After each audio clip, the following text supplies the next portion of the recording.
Good morning sa ating lahat. Naghihintay lang po ako ng susundo sa akin. Papunta po kasi ako ng Kasilot. So, hintay ko lang po yung inaanak ko. Kakaunin po kasi ako.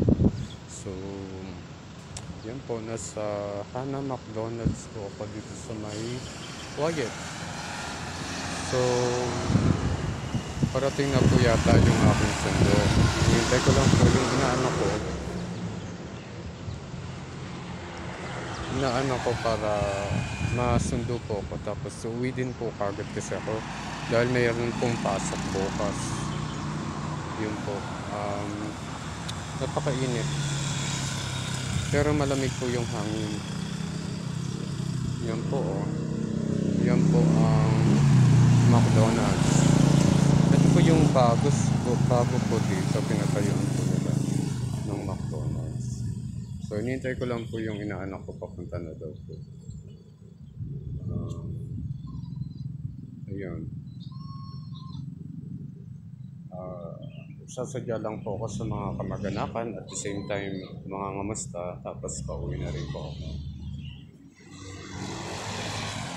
Habang wala pa naman po, mainit po. Pero alam ko malamig po dito sa gabi, especially kapag kasi wala po siyang ayun, walang mga puno, walang mga tagos-tagusan po yung tagos-tagusan po yung ang tag dito. Tagos-tagusan po yung hangin, kaya ganun po. So, hinihintay ko lang po siya na dumating dito, pero on the way na po siya kasi malayo nga po ang Kasilip. Kaya hindi ko alam kung maglalakad ko.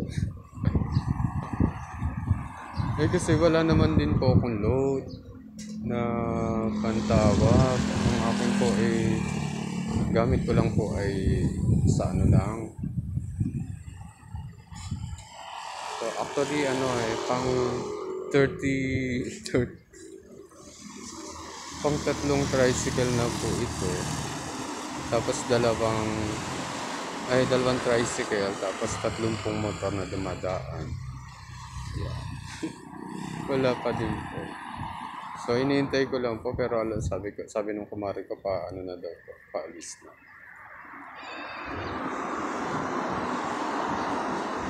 Kasi pag pumunta po ako doon sa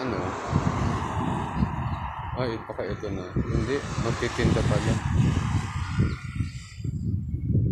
Ko yun, tagal na. Tagal ko nang inaanak pero hindi ko pa napapapos. Pero hindi, nabigyan ko naman siguro siya na pag fiesta kasi baka ito na po siya. Ito na po yata. Hindi pa pala. So pang 32 na po yung motor na pong dumadaan. Wala pa po siya. So wait ko lang po siya. Marami pong salamat at magandang